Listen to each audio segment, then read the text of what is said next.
Oi, pessoal. Imagina só, a linha de chegada da vida profissional tá ali, pertinho. Para muita gente aqui em São Paulo ou mesmo no Grande ABC, a aposentadoria por idade, né, parece o caminho mais óbvio. Pois é, só que as regras do jogo elas mudaram bastante, né, com a reforma da Previdência. Exato. E hoje a gente vai mergulhar num guia que, mapeia esse cenário novo. Vamos ver os detalhes das regras, como pedir o benefício. Isso, focado em quem mora aqui na capital ou em cidades como Santo André, São Bernardo, São Caetano, Diadema, enfim, a região toda. Nossa missão aqui é descomplicar esses requisitos atuais, né? Entender como funciona o pedido lá no INSS. Ok, vamos lá. Para a gente começar, acho que vale lembrar o básico, né? A aposentadoria por idade. É aquele benefício do INSS para quem chega numa idade mínima e, claro, tem um tempo de contribuição. Isso mesmo, é o caminho mais comum para encerrar a carreira, digamos assim. Só que o ponto-chave, como você disse, foi a reforma de 2019, a emenda 103. Ela mexeu bastante nas exigências. Mexeu e muito. É interessante ver como ficaram as regras gerais agora.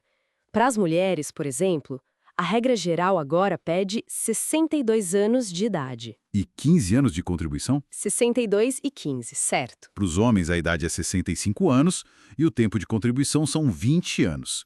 Mas, atenção aqui. Esses 20 anos de contribuição para o homem, isso só vale para quem começou a contribuir para o INSS depois da reforma, tipo a partir de 13 de novembro de 2019. Ah, então peraí. Se o homem já contribuía antes dessa data? Aí a regra é diferente. Para ele, o tempo mínimo continua sendo 15 anos de contribuição, mantendo os 65 de idade. Nossa, que detalhe importante. Isso muda tudo para o planejamento da pessoa, né? E para quem já estava contribuindo antes da reforma, tem mais alguma coisa. Uma adaptação. Sim, sim. Existem as chamadas regras de transição. Foram criadas justamente para quem já estava no sistema. Certo. Para os homens que já contribuíam, como a gente falou, idade mínima de 65 anos e tempo de contribuição de 15 anos. Ok. Para as mulheres é um pouco mais complexo. A idade mínima começou em 60 anos, lá em 2019. Ah, lembro disso. E foi subindo 6 meses por ano, até que chegou nos 62 anos agora em 2023. E ficou assim. O tempo de contribuição para elas nessa transição também é 15 anos. Entendi. Essa subida gradual para a mulher não deixou a coisa meio confusa? Imagino que a pessoa fique sem saber exatamente qual regra se aplica dependendo do ano. Pois é, tem que ter atenção redobrada. O guia que a gente está vendo, ele reforça isso. Tem que checar o ano exato em que a mulher completou os 15 anos de contribuição e qual era a idade mínima progressiva exigida naquele ano específico. É um cálculo bem individual. Faz todo sentido. Não é tão direto quanto a regra geral nova. Definitivamente não. Ok. Então as regras acho que deu para ter uma boa ideia. Mas, entre saber a regra e conseguir o benefício, tem o processo prático. Como que faz o pedido? O guia fala sobre isso? Fala sim. O caminho mais recomendado hoje em dia, segundo o material, é o digital, pelo site ou pelo aplicativo Meu INSS. Ah, o Meu INSS. É mais prático mesmo. Bem mais ágil, né? Mas claro, se a pessoa precisar ou preferir, o atendimento presencial nas agências do INSS ainda existe como opção. O ponto crucial, de qualquer forma, é ter a documentação certinha. E que documentos são esses, basicamente? Olha, o básico do básico, documento com foto tipo RG ou CNH, o CPF, Certo. todas as carteiras de trabalho para comprovar os vínculos de emprego. Se a pessoa foi autônoma ou pagou como facultativa, os carnês de contribuição são essenciais. E, claro, o famoso extrato do CNIs. CNIs. Cadastro Nacional de Informações Sociais.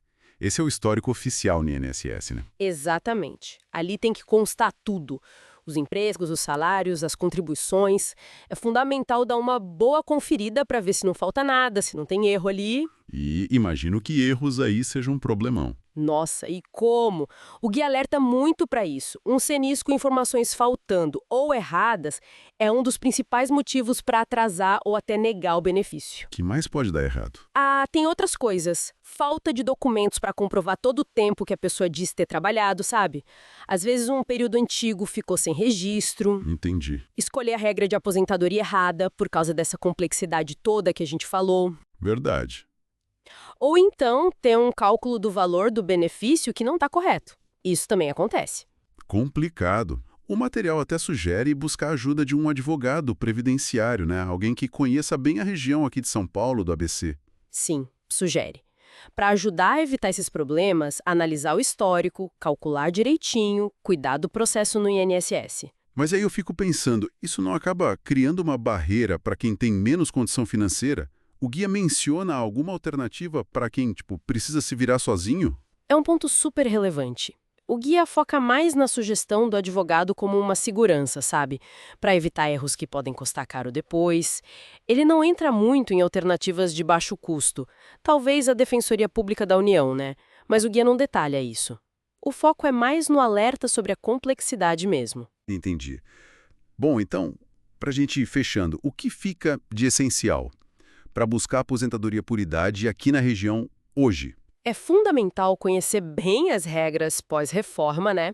Ver qual se aplica ao seu caso, se é geral ou a de transição. Ter toda a papelada organizada, isso é chave, e conferir o CNIS com uma lupa. Exato. E entender como fazer o pedido, de preferência pelo meu INSS, que é mais prático. Porque a burocracia do INSS ela pode ser bem complicada. Sem dúvida. Qualquer errinho na documentação ou na escolha da regra pode significar atraso, um valor menor ou até a negação do benefício. Entender essas coisinhas é o primeiro passo para garantir o direito. Pois é. E fica uma reflexão final aqui, né? A gente falou muito de cumprir os requisitos quando a idade chega. Mas e se a pessoa pensar nisso antes? Como será que um planejamento antecipado, sabe? Cuidar da documentação, do histórico de trabalho ao longo dos anos. Como isso poderia influenciar não só quando a pessoa se aposenta, mas principalmente o valor que ela vai receber lá na frente? Fica aí pra gente pensar. Não deixe seu futuro nas mãos do acaso. Um bom planejamento previdenciário é essencial. Para quem mora na região do Grande ABC, Santo André, São Bernardo do Campo, São Caetano do Sul, Diadema, Mauá, Ribeirão Pires e Rio Grande da Serra, e tem dúvidas sobre aposentadoria, procure nossos especialistas. Clique no botão